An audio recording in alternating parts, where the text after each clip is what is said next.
मित्रांनो, हे आमचं शेतीमध्ये आम्ही सोयाबीन आणि तूर पेरणी केलेली आहे.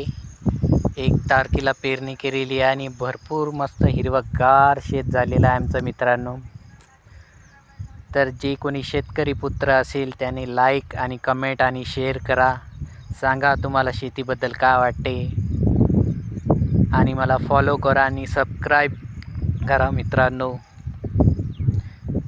शेतकरी पुत्रांनो, सांगा तुम्हाला पटापट कमेंटमध्ये काय वाटते शेतीबद्दल.